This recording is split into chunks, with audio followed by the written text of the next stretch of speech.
Je vous souhaite la bienvenue les amis, merci de nous rejoindre sur WEO Picardie et WEO Nord-Pas-de-Calais. Se dépasser, partir à la rencontre des autres et en même temps découvrir de nouvelles contrées. Voilà quelques principes des raids et on va s'intéresser à l'Europe Raid qui va se dérouler à partir du 29 juillet et jusqu'au 20 août avec mon invité.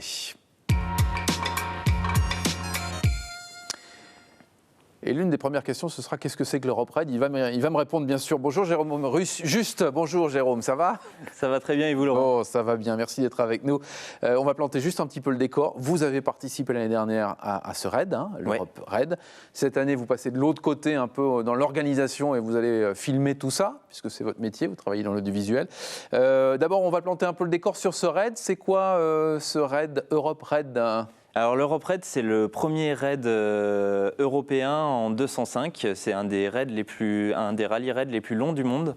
C'est tout simplement 23 jours pour découvrir 19 pays d'Europe, 20 cette année, à bord de Peugeot 205. Donc des petites 205 qui sont en général vingtenaires, à qui on va faire la fameuse 205 qui a sauvé Peugeot, qui va peut-être aussi permettre de découvrir l'Europe, en tout cas faire 11 000 km en Europe. Alors regardez la carte qui montre un peu le périple, ça fait quand même une belle aventure ça, tous ces pays à visiter. Ouais, et puis c'est des pays qu'on traverse, c'est en gros un teaser de l'Europe. On découvre un petit peu ce que c'est que l'Europe à travers des paysages, des cultures, et puis on peut se rendre compte, on va le voir un petit peu dans les images justement, on peut se rendre compte qu'il n'y a pas besoin d'aller dans des pays très éloignés pour sortir complètement de nos repères et de ce qu'on peut imaginer.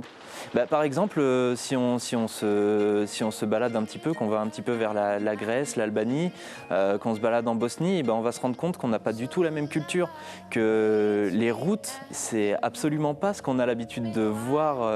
La signalisation peut changer, la manière de conduire. Mais même la route, on a l'habitude de rouler sur de l'asphalte, sur du goudron. C'est pas le cas partout.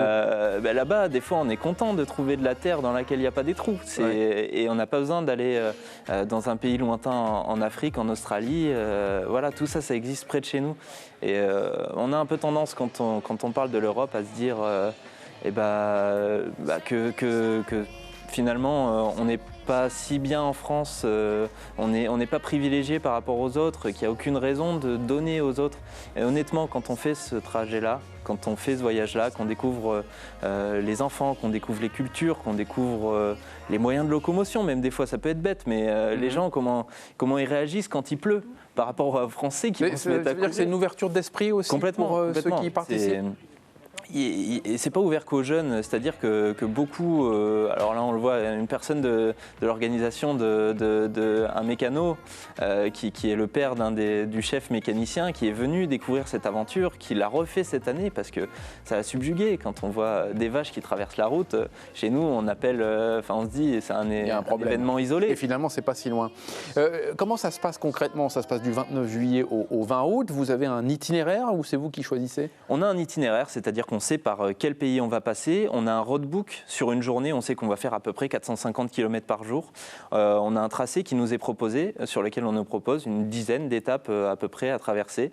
Parmi ces étapes, sur le trajet, on peut découvrir une vingtaine de sites classés au patrimoine mondial de l'UNESCO, 11 capitales, donc on a un certain nombre d'éléments sur lesquels on peut aller découvrir un petit peu des paysages, des étapes. Forcément, on n'en fait pas 7 ou 10 par jour, on en fait 2, 3, on choisit en équipe, parce qu'on est en équipe de 3. Et voilà, on découvre au fil du temps. Alors Jérôme, on va regarder quelques images parce que c'est aussi un raid solidaire. C'est important. C'est pas que du tourisme. Voilà, un petit peu à l'image de ce que peut faire le 4L Trophy par exemple, qu'on connaît très bien ici en France. Là, c'est la 4e édition. On part avec un certain nombre d'équipages. L'année dernière, il y en avait 64. Cette année, il y en a 155 en préparation. Donc, on part avec, dans chaque voiture, 100 kilos de fournitures scolaires. Que vous distribuez ensuite aux gens ? Qu'on distribue dans les écoles, qui sont soit partenaires de l'UNICEF, soit partenaires de missions locales. On va à la rencontre des enfants, on va leur donner vraiment du matériel scolaire et se rendre compte dans quel élément ils vont aussi l'utiliser, travailler. On revient sur l'ouverture d'esprit, sur la rencontre de l'autre en fait. Bien sûr, parce que on a tous des images de l'enfance où on disait à ses parents maman je veux tel cartable parce que y a un Buzz l'éclair dessus et je veux pas celui-là parce qu'il fait ringard. Ouais. Mais là-bas quand on leur offre un cartable, peu importe ce qu'il y a dessus, ils ont des larmes dans les yeux. Ouais. C'est vrai, en Albanie, moi j'ai donné un bracelet à un enfant, il a pleuré. C'est incroyable. Je voudrais qu'on revienne sur la voiture, la 205, brièvement. Pourquoi cette voiture ? Pourquoi cette voiture ? Parce qu'il en fallait une qui soit un peu emblématique aussi de l'image de la France. La 4L, c'était déjà fait. La 205, voilà, c'était l'occasion de faire revivre un peu ces voitures. C'est encore une fois, c'est la voiture qui a sauvé Peugeot, donc c'est vraiment une voiture emblématique en France. Ça tombe jamais en panne ? Ça tombe jamais en panne si nous on a réussi à faire tomber en panne. Elle avait combien de kilomètres votre voiture ? 350 000, donc elle a déjà vécu. Nous on l'a fait tomber en panne sur l'autoroute en Autriche, on a passé 4 heures sur le bord de l'autoroute. Voilà, c'est une petite anecdote et aujourd'hui on en rigole. Sur le moment c'était moins drôle, mais j'imagine. C'est trop tard pour s'inscrire, j'imagine, pour cette saison 2017. Pour l'édition 2017, on est complet. C'était limité à 150 équipages participants. L'année prochaine, on espère en avoir encore plus. On a une progression de 300% tous les ans. Alors je ne sais pas si ce sera facile d'organiser pour 450 équipages l'année prochaine, mais en tout cas, l'objectif c'est d'augmenter encore le taux de participation. Et pour l'édition 2018, les préinscriptions sont ouvertes. Alors on peut se renseigner sur le site europered.fr, sur Facebook. De toute façon, en tapant Europered, maintenant on retrouve des réseaux de communication. En vous écoutant, j'ai l'impression que ça a quand même beaucoup bouleversé. Ouais.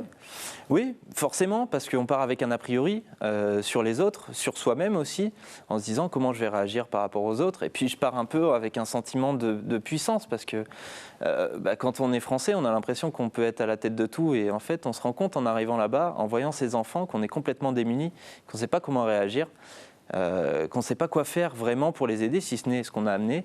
Et on devient un peu plus humble aussi vis-à-vis des autres. Et même, alors, on va pas parler de politique évidemment, mais dans l'ouverture d'esprit, ça nous permet aussi de discuter avec les autres et d'accepter les autres et d'être un peu moins fermé sur tout ce qu'on a autour de nous. Nous retiendrons tout ça en cette période. Merci beaucoup Jérôme d'être venu jusqu'à nous pour nous parler donc de cette Europe Raid qui se déroulera à partir du 29 juillet jusqu'au 20 août. Des équipages Hauts-de-France ? Oui, 5 équipages Hauts-de-France et pour la première fois cette année, 2 équipages belges qui vont pouvoir découvrir le nouveau pays qu'on va traverser cette année, ce sera la Macédoine. Bon, très bien. Rapportez-nous de belles images puisque c'est vous qui allez faire ça avec votre équipe pour ce grand rendez-vous de la solidarité et de la découverte de l'Europe. Un grand merci d'être venu jusqu'à nous. Merci à vous. Et puis bon voyage surtout. Vous ne bougez pas, dans 25 minutes, on revient avec une découverte historique. Laurie, Gégé seront avec nous, ils seront dans la région d'Abbeville, mais d'abord on va faire le point complet bien sûr sur l'actualité en Nord-Pas-de-Calais, sur WEO Nord-Pas-de-Calais avec Caroline Fichten et sur WEO Picardie. Ma région continue sur WEO, à tout à l'heure. Merci.